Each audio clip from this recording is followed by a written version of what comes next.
Good morning प्यारे बच्चों। अगला आता है एग्जाम। सबसे इम्पोर्टेंट चीज़ें पढ़ने जा रहे हैं। इस पे मैंने बहुत मेहनत करके आपके लिए बनाया है। अच्छी अच्छी चीज़ें ढूंढ के लाया हूँ मैं, ताकि आपको पूरा दिमाग में फिट हो जाए।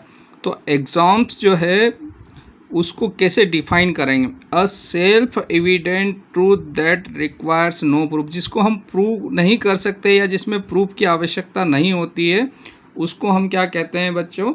एग्ज़ाम्स कहते हैं। या इसको ये यूनिवर्सली एक्सेप्टेड रूल है ना, जो यूनिवर्सली ट्रूथ है वही एग्ज़ाम्स है, ठीक है ना। तो सम यूक्लियर्स एग्ज़ाम, तो हम इसमें 7 यूक्लियर्स एग्ज़ाम के बारे में डिस्कस करेंगे बच्चों। तो फर्स्ट वाला यूक्लियर्स एग्ज़ाम जो पढ़ते हैं वो क्या है? बहुत अच्छे इंटरेस्ट आएगा आपको, आनंद भी आएगा कि ये जो हम पढ़ रहे हैं ये है कुछ भी नहीं, लेकिन उसको हम सिस्टमेटिक वे में रखना है इस चैप्टर में, इसलिए हम इन सबको एक एक करके देख रहे हैं। Things which are equal to the same things are equal to one another. यानी दो चीज़ें आपस में बराबर है और दूसरी दो चीज़ें भी आपस में बराबर है, तो पहली और दूसरी, जैसे ए बी के इक्वल है और बी सी के इक्वल है, तो ए और सी भी इक्वल होगा। इधर देखिए बच्चों, यहाँ पर ये वाला जो है मार्कर इस वाले ग्रीन वाले मार्कर के इक्वल है और ग्रीन वाला मार्कर ब्लैक वाले मार्कर के इक्वल है। तो ये तीनों आपस में इक्वल दिख रहे हैं। रेड इसके इक्वल है ग्रीन के, ग्रीन किसके इक्वल है? ब्लैक के। तो क्या ये दोनों इक्वल होंगे या नहीं होंगे? ये दोनों भी इक्वल होंगे। तो यही कह रहा है ए बी के इक्वल है और बी सी के इक्वल है, तो ए और सी भी इक्वल। यानी things which are equal to the same things are equal to one another. ठीक है बच्चों, तो ये समझ में आ गया होगा। सेकेंड देखते हैं। सेकेंड में क्या रहा है? If equal are added to equals the whole are equal. बहुत अच्छा है। जैसे आपके पास कोई दो, इधर समझ लो 5 इक्वल टू 5 है आपके पास, है ना, ये दोनों आपस में इक्वल है, तो इसमें दोनों तरफ इक्वल अमाउंट जोड़ दें तो इक्वल हो जाएगा। तो ये 3 दोनों ऐड किया तो ये 8 इक्वल टू 8 हो गया। यानी तराजू में दो चीज़ें, ये समझ लो, ये तराजू है आपका, ठीक है ना। तराजू में ये 1 किलो का कोई बाट है और 1 किलो का नमक की पुड़िया है ना, दोनों इक्वल है। अब इधर कुछ और आइटम रखा है, यानी इधर कुछ सामान रख दिया, ये सी, यानी उसके साथ हमने एक एक पैकेट और किसी चीज़ का रख दिया, तो दोनों सेम अमाउंट, यानी सेम अमाउंट रखा हमने, तो ए प्लस सी किसके बराबर हो जाएगा बच्चों? बी प्लस सी के। तो यहाँ पर क्या कह रहा है? Equal are added to equal the whole are equal. यानी पहले से जो चीज़ें बराबर है उसमें इक्वल अमाउंट मिला देते हैं तो अमाउंट बराबर रहता है बच्चों। प्यारे बच्चों, यूक्लिड्स एग्ज़ाम्स पढ़ रहे थे हम लोग, और इसमें हमने फर्स्ट एग्ज़ाम पढ़ा था things which are equal to the same things are equal to one another. हमने पढ़ा था ए बी के इक्वल है बच्चों और बी सी के इक्वल है, तो सी और ए भी इक्वल होगा। ये मैंने पूरा एक्सप्लेन करके बता दिया था आपको। सेकेंड एग्ज़ाम जो है इसका यूक्लिड्स का, if equal are added to equals the whole are equal. यानी 5 इक्वल टू 5 है, अगर 3 और ऐड कर दे तो 8 जो रिजल्ट होगा वो भी इक्वल होगा। ऐसे ही ए और बी इक्वल है, उसमें सी अमाउंट और ऐड कर दे तो A plus C equal to B plus C, है ना। एग्जांपल देख लीजिए, ये 2 रुपीज़ है, इसमें हमने 1 रुपीज़ और ये 2 इक्वल टू 2 था बच्चों। इसमें क्या कह रहा है? ये दोनों चीज़ें equal, equal are added to equal. अब इसमें इक्वल अमाउंट 1 रुपीज़ और ऐड कर दिया हमने, तो दोनों इक्वल हो गए, 3 रुपीज़, है ना। इसके बाद नेक्स्ट जो पढ़ने जा रहे हैं हम, इसी का जस्ट अपोजिट है सेकेंड का। क्या है? If the equal are subtract from equal the reminder are equal. ये वो सेकेंड ही थर्ड बन गया बच्चों। यानी सेकेंड में हमने ऐड किया था, यहाँ सब्ट्रैक्ट कर रहे हैं। अभी ये 3 इक्वल टू 3 दिखाई दे रहा है, इसमें से 1 सब्ट्रैक्ट कर दिया दोनों तरफ से, तो रिमाइंडर जो बचा है वो इक्वल 2 इक्वल टू 2। तो यहाँ पर a इक्वल टू बी है, अगर उसमें से c अमाउंट दोनों में से माइनस कर दें हम, तो जो reminder a minus C equal to B minus C होगा। सेम इसको न्यूमेरिकली देख लेते हैं।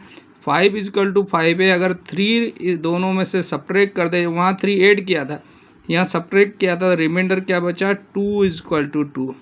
तो if equal are subtract from equal the reminder आपसे, तो सेकेंड और थर्ड एक दूसरे के जस्ट अपोजिट है बच्चों। फोर्थ एग्जाम्स ले रहे हैं यूक्लिड्स का बच्चों। थिंग्स विच कोइंसाइड, इस वर्ड को ध्यान दीजिएगा, coincide with one another are equal to one another. आपने कांग्रुएंसी पढ़ा होगा बच्चों, वही इसका मीनिंग है।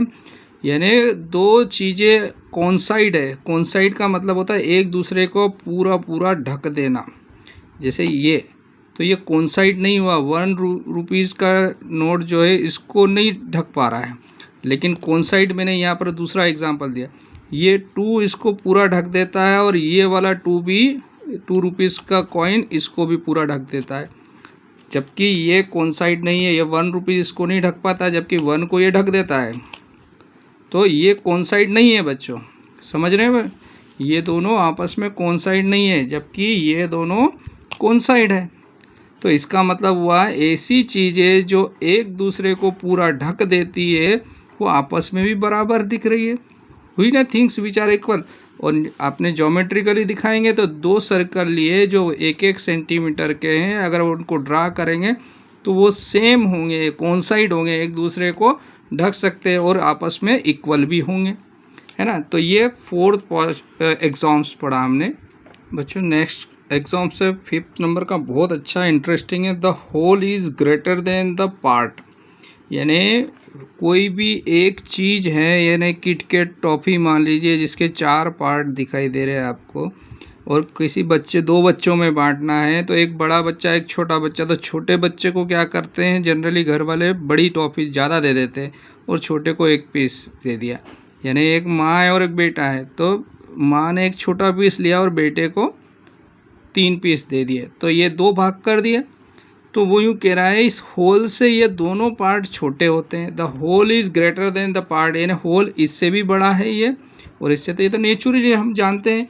और प्रैक्टिकली देख लीजिए, जैसे ये कोई रिफिल है मान लो इतनी बड़ी, मैंने इसको यहाँ से 2 पीस कर दिए, तो ये पूरी थी, तो अब 2 टुकड़े हो गए, तो पूरी से छोटे हो गए दोनों टुकड़े, समझ गए बच्चों। सिमिलरली एक ट्राइंगल है, ये पूरा ट्राइंगल है, इसके 2 भाग कर देता हूँ मैं अभी। तो अगर 2 भाग कर देंगे बच्चों तो क्या होगा, ये पूरे से दोनों भाग क्या हो जाएंगे, अब छोटे हो गए दोनों भाग। तो क्या कह रहा है, the whole is greater than the part, यानी इसके टुकड़े से पूरा जो वस्तु है या जो चीज़ है या जो भी थिंग्स है वो बड़ी होगी बच्चों। तो बहुत इजी है ये। तो देखिए 6 एग्जाम्स पढ़ रहे हैं बच्चों, बहुत अच्छा है। Things which are double of the same things are equal to one another. इसका मतलब हो रहा है 2 चीज़ें पहले से आपस में बराबर है। जैसे ये 2 पेन है आपस में एक दूसरे के इक्वल है, अब इनको डबल कर दिया इनका अमाउंट, यानी मैंने 1 पेन और यहाँ रख दिया ऐसा, और इधर भी 1 पेन रख दिया, यानी इसको भी डबल कर दिया, इसको भी डबल कर दिया बच्चों। तो वो कह रहा है कि जो ये दोनों का जो अमाउंट है वो फिर वापस से इक्वल है, यानी ये दोनों पेन का सम और इनका सम इक्वल होगा, या ये आपस में दोनों तराजू की तरफ, ये तराजू में 1-1 पेन पहले से रखे थे, 1-1 और बढ़ा दिए तो तराजू का बैलेंस इक्वल रहेगा। तो things which are double of the same things are equal to one another. या अगर मैथमेटिकली समझे तो अगर x is equal to Y है बच्चों, तो इस x को डबल कर दिया, यानी x में 2 का मल्टीप्लाई कर दिया, यानी x और मिला दिया, यानी 2x कर दिया, यूँ समझ लो। x में x मिला दिया, y में y मिला दिया, इन दोनों को डबल कर दिया, तो 2x इक्वल टू 2y, तो ये भी आपस में इक्वल होंगे बच्चों। 7th एग्जाम्स पढ़ रहे हैं बच्चों। Things which are half of the same things are equal to one another. ये जस्ट इसका 6 का उल्टा है। Things which are double of the same things are equal to one another, यानी अब इसमें कह रहा है ये 2 चीज़ें हैं, अगर इनका हाफ कर दें, ये आपस में इक्वल है तो हाफ कर दें तो क्या हो जाएगा, वो भी आपस में, जैसे 2x से 2y है, अगर मैं 2 से डिवाइड कर देता हूँ तो x इक्वल टू वाई, और अगर x इक्वल टू वाई है तो इसका हाफ कर दिया दोनों का, तब भी वो आपस में बराबर रहेगा। तो इसी प्रकार से ये भी है, इसको देखिए आप, देखो बच्चों, ये दोनों पेन इन दोनों पेन के इक्वल है, अब इनको हाफ कर दिया, दोनों को आधे आधे कर दिया, तो इनका आधा आधा भी आपस में इक्वल होगा। मीन्स अगर ऐसा भी कह सकते हैं ए इजकल टू बी है तो ए का हाफ और बी का हाफ भी आपस में इक्वल होगा। तो यहाँ पर आपके एग्ज़ाम्स का ये 7 एग्ज़ाम्स पढ़े हैं आपके कंप्लीट हो गए। इस वीडियो को आप एक बार अच्छे से देखिएगा, आपको पूरा समझ में आ जाएगा बच्चों। बहुत इम्पोर्टेंट है, लाइफ में भी काम देंगे आपको, और आपके क्वेश्चन भी आएंगे, कंपटीशन एग्ज़ाम्स में भी आएंगे। और आपको अगर ये वीडियो अच्छा लगता है तो इसको शेयर करिएगा बच्चों प्लीज़, और सब्सक्राइब भी करिएगा, ताकि हमको अच्छा लगेगा कि हमें इतने बच्चे लाइक कर रहे हैं, हमारी टीचिंग को पसंद कर रहे हैं। Thank you, have a nice day.